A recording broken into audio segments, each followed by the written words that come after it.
Hello everybody and welcome to Green Star Trading with me, Tom. All views, opinions and ideas expressed in this video are my own and do not constitute financial or trading advice in any way. Right, today we're going to be looking at the SPY, the PCC and the VIX, but also a whole bunch of other stuff. We're going to be looking at sentiment, we're going to be looking at the bond market, we're going to be looking at the dollar.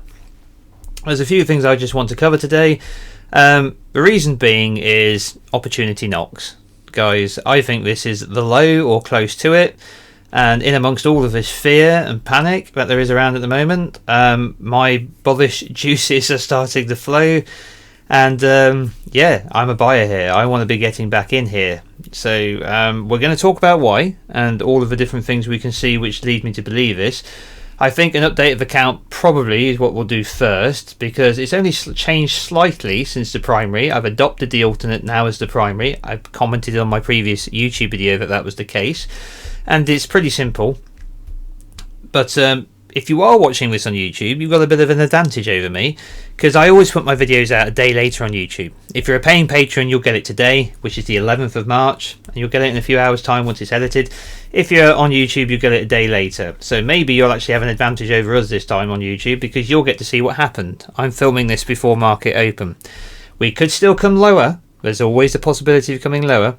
But I think we're close to the lows, and you might have the luxury of looking back in 24 hours time and saying, well, actually we did go lower, Tom, or wow, no, we really did bounce. So we'll see, but my hunch is leaning towards the markets coming into a low. Okay, so now why is that? Let's start with an update of the count. Okay, so the count that was the prior primary was basically the same, 1 2 1 2 3 4 3 4 to here. And then we had a 1 and a 2, 3, 4, 5 going away, expecting something like that. What's happened is, instead of this being just a 3-wave move down into wave 4 and then a 1 and a 2, we've actually come down lower again. So what I've done is I've adopted the alternate count, which I showed in that prior video, which is that this is 3 waves down into an A, this is 3 waves up into a B, and this is 5 waves down into a C. Now, what structure is a 335? We know 335 is a sideways structure, right? And we know that is called a flat. So we've got a flat in here at wave 4.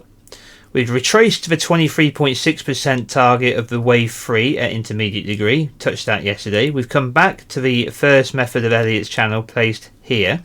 And we've come to the 1618 extension for the C. So we've come to a very likely target place for a wave 4. We have also, if we just clear this up a little bit, put these into the thing, folder, turn it off. We've also come back to the 250-day exponential moving average on the daily time frame. This is synonymous with finding market lows or getting nearer market lows at larger wave degrees. So if you were to break a count down, cycle, primary, intermediate, minor, minute, so on and so forth, the smaller wave degrees trend above the smaller moving averages. As we can see here, little pullback, slightly bigger pullback to the 60, little pullback to the 20, little pullback to the 10, bigger pullback to the 60, bigger pullback to the 250. The larger wave degrees pull back to the 250 or even beyond in the case of much larger corrections. Okay, and the smaller wave degrees pull back to the smaller moving averages. We can also see, after coming back to the 250-day exponential moving average, that we've also come back into the prior wave 4. Here's the start, here's a peak of the prior 3, here's the start, so therefore the start of the prior wave 4. We've come back into the prior wave 4. That's also very typical wave 4 behaviour at a larger degree. We've come back to target, we've come back to the bottom of the channel, and we've hit a C wave extension target and a wave 4 extension target. We've also done it when sentiment, well, we'll talk about sentiment specifically, but let's talk about RSI. We've done it when RSI is at oversold conditions, and the MACD is at the most extremely bearish momentum I've seen since the lows of 2022 in October 22. So the bears are fully in charge of this decline, as they have been, which I think that's obvious given the sentiment at the time. It's just been a downward plummet, right? So it's under these conditions, these oversold conditions back at this target position, where I'm getting a bit greedy. Now, a lot of people like to quote the old man. They like to say, be fearful when others are greedy, and be greedy when others are fearful. But in my years and years of trading now, I've come to realise that very few people can actually follow it.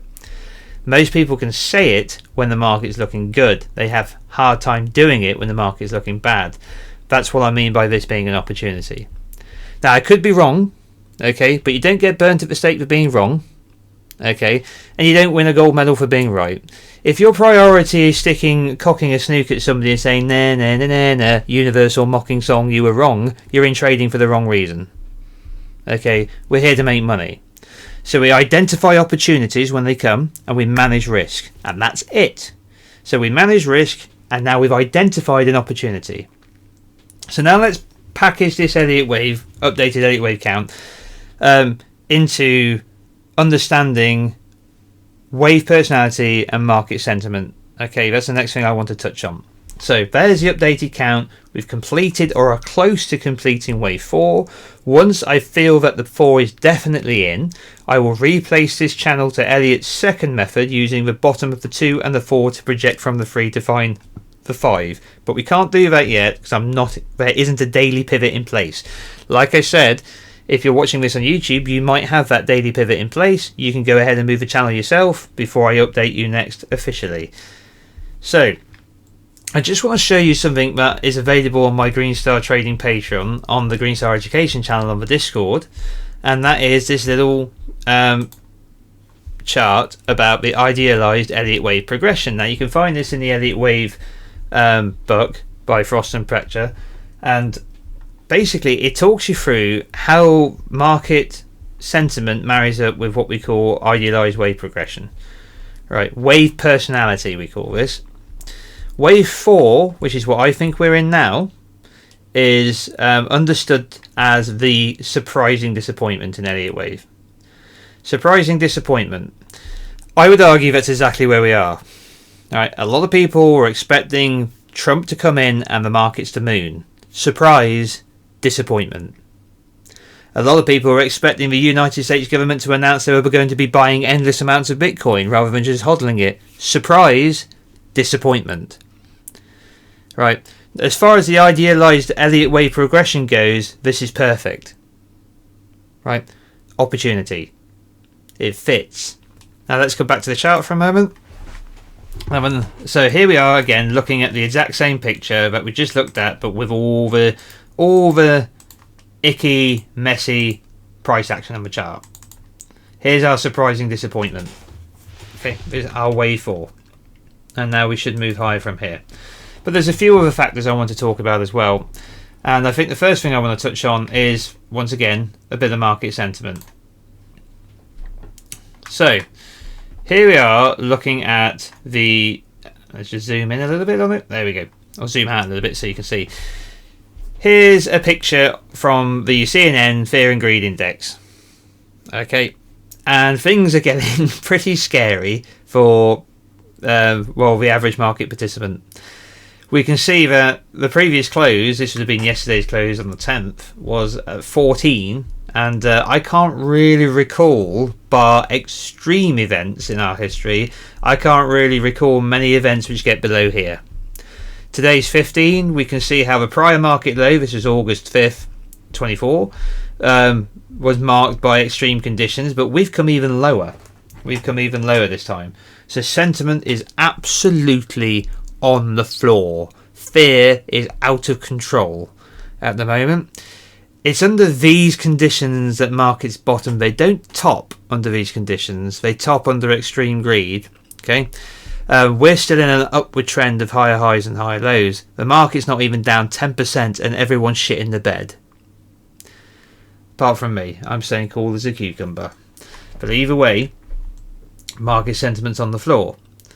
Next thing I want to talk about is how we've seen expansion in the ISM above 50 for the first time in 26 months.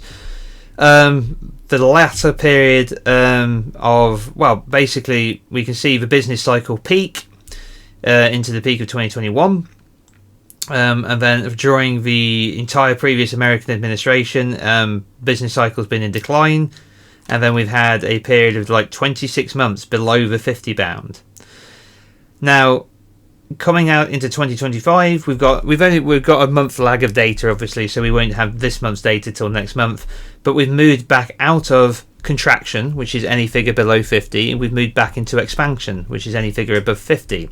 The size of the number above 50 is the accelerated growth, or the rate of growth that you are experiencing. So you're either growing quicker or growing slower, but if you're above 50 you're growing, if you're below 50 you're contracting. So you can see this was an entire period of contraction, and now we've returned to a period of growth. The business cycle tends to be a very strong driver in the markets, and some sync up more than others. So for example, if we were to look back at this over a 10-year period, which I might do in the Bitcoin video that will be coming up later, that's in the next few days, you will see that the link with the ISM is extremely strong, and that Bitcoin only tends to peak when the ISM peaks, right? There's a lag in the stock market, where the stock market doesn't die the death until a significant period of time after the ISM peaks. Now, this is why the ISM on manufacturing data, not services, why the ISM on manufacturing has always been considered a leading indicator of the markets, because it leads the markets literally before the markets roll over. So we haven't even had a business cycle yet, and the market's been rallying the whole time. So we haven't even gone into the peaks yet. So we've got all of the climb back above 55, 60, 58, 60. We've got all of that to come. Now, it may be coming now, it may be coming later, but the chances are that this period here was the bottom of the business cycle. Okay. Now, also the lower chart here we've got is the money supply. The money supply has been expanding for almost 24 months. We put in the lows back here during late 2023. During early 2023, I should say, and then we've been climbing out ever since. So it's actually not quite 24 months. Sorry, misspoke there. But either way, I think that was May. This was maybe March, April. So it's roughly 2 years, right? The money supply started going up, and this is in thousands of billions. All right, you have to appreciate. So this is not in. This isn't $21.6 thousand. This is 21.6 thousand billion. Okay, this graph is in billions. And you can see how the money supply is now expanding again. And off we go. So if the money supply is expanding and the business cycle is starting to recover, okay, market sentiment's in the tank, absolutely on the floor. RSI readings are extreme. Okay, and everyone's running scared. Then it's probably likely that this is an opportunity, a buying opportunity. Now I'm going to say it one more time. We are trying to identify opportunities. We are not arguing about who's right or wrong. If I'm wrong, I'm wrong. That's not my job. I won't get burnt at the stake for being wrong, and I won't get a medal for being right. Okay. But if we didn't identify pullbacks as opportunities, and we ended up selling with all the other idiots every time this happens, we would miss them completely. Alright, better to identify the opportunity, wait for the entry, take the risk, manage risk, and if you're right, be rewarded. Okay? Right then, so that's enough of that. Bit of a lecture, I know, today.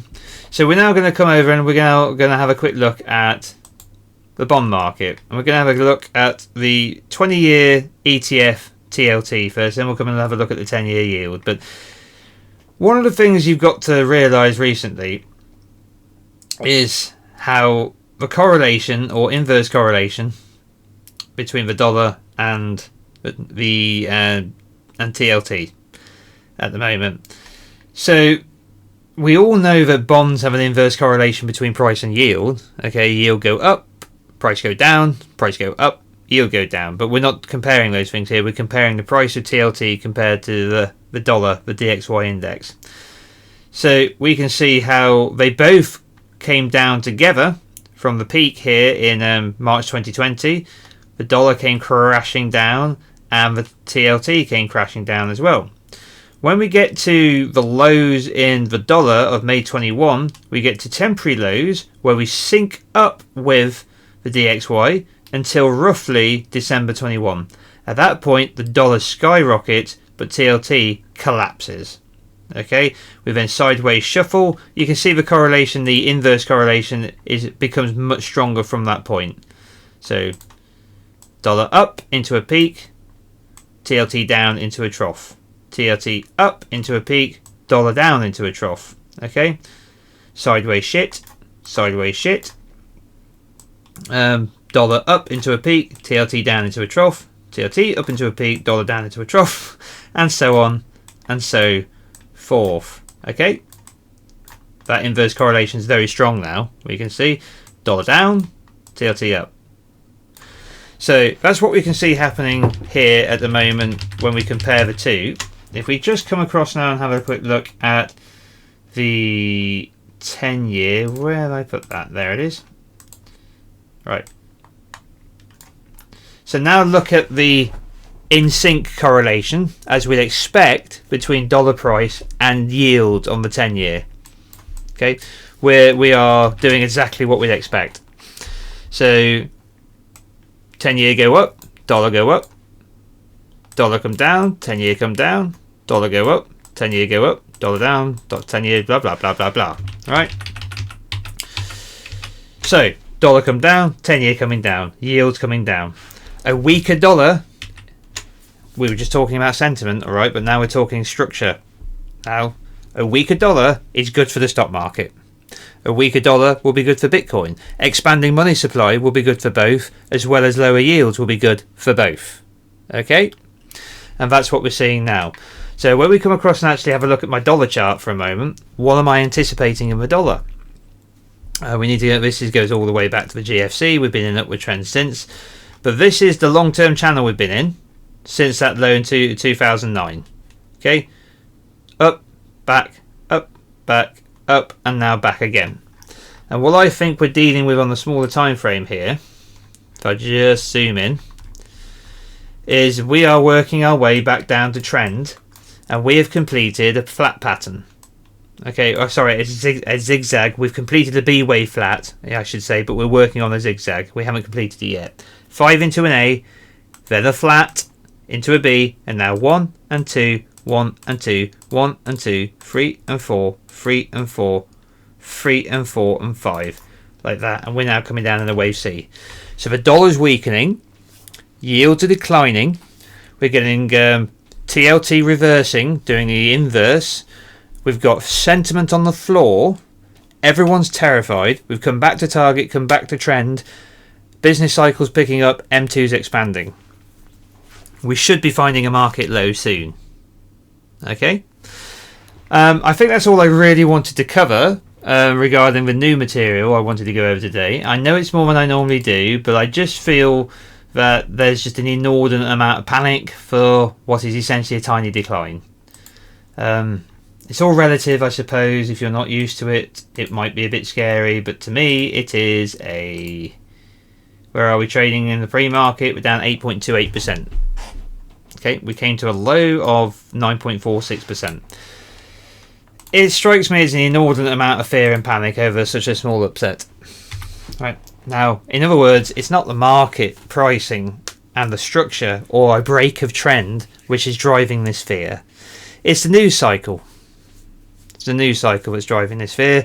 Trump is a master manipulator. And one of the biggest things, and I'm not saying I support him or don't support him, I couldn't care less about him as an individual, but he is a master manipulator.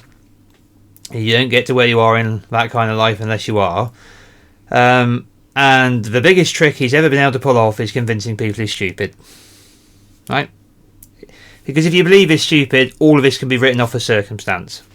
Okay? Now, I don't want to put on my tinfoil hat too much, but if you remember, you would know that we've discussed that we were expecting Trump to try and talk down the dollar and talk down yields. Right? He's done more than just talk it down. He's batting people's emotions and expectations and fear back and forth like he's playing badminton. And he knows that it's shaking people up, and he knows he's getting what he wants. The dollar is coming down. The yields are coming down, but the market has to pay the price.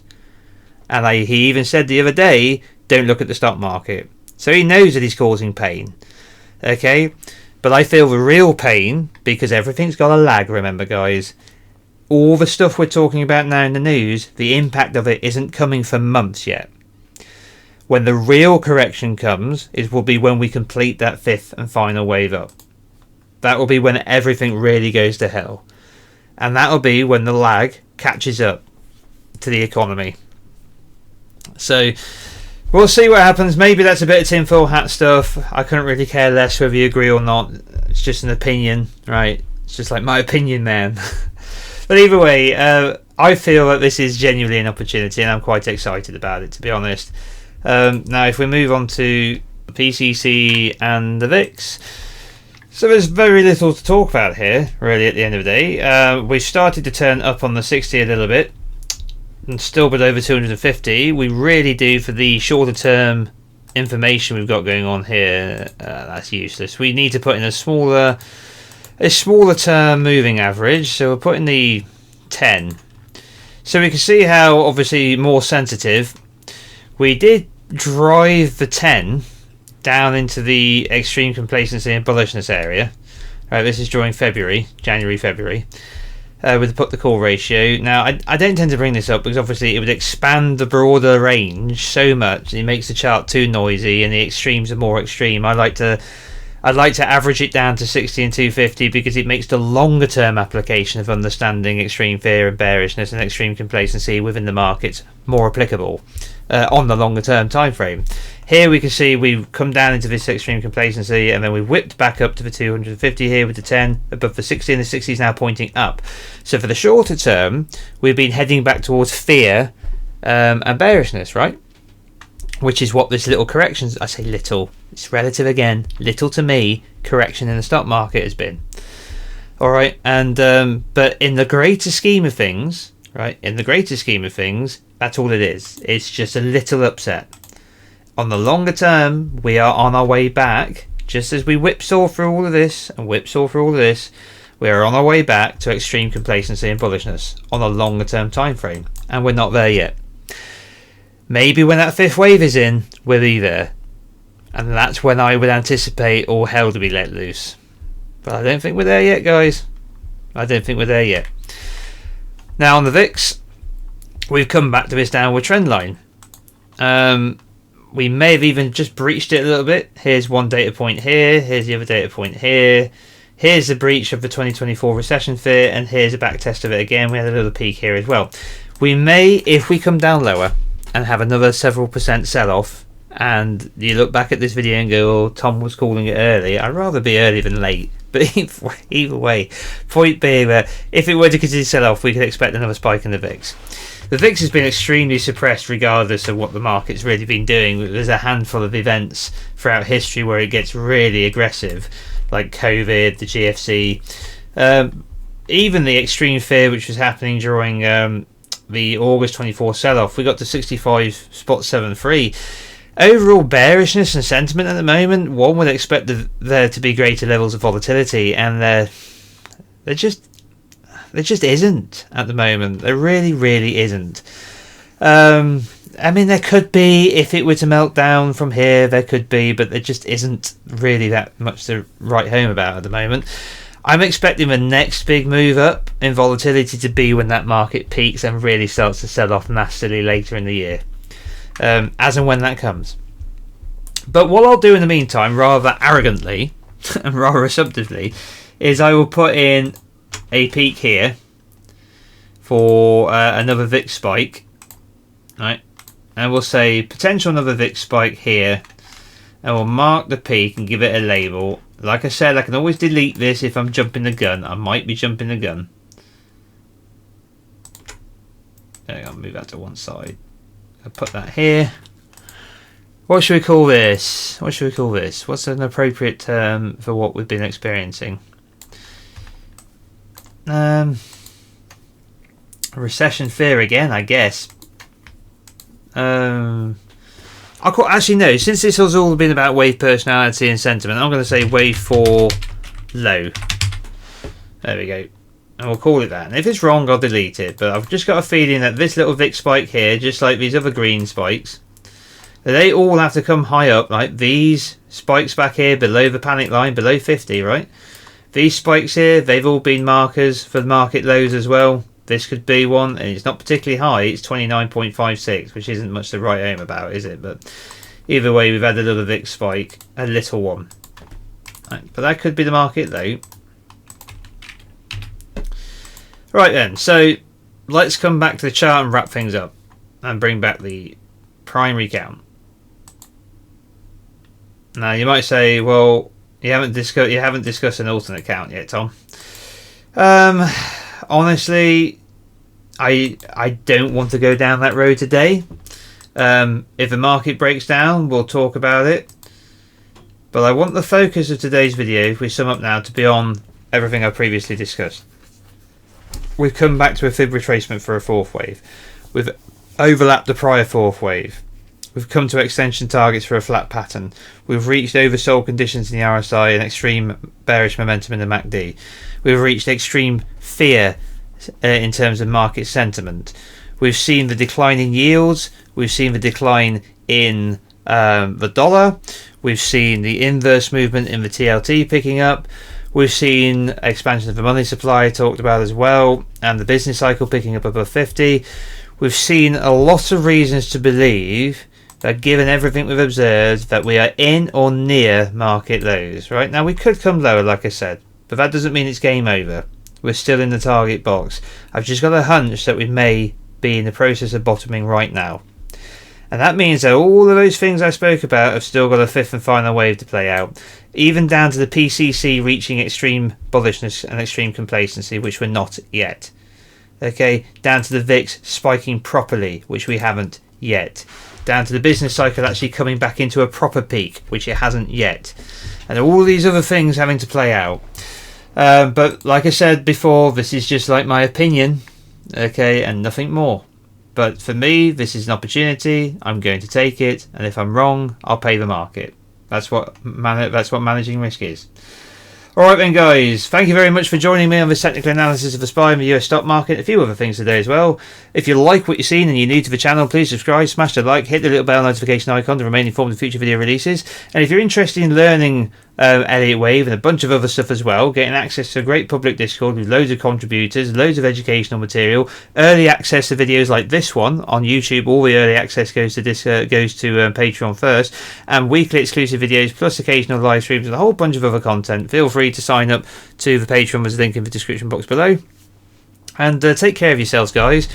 Stay cool, stay calm, don't let this thing shake you up, and I'll be back with you as soon as possible. All the best. Bye bye.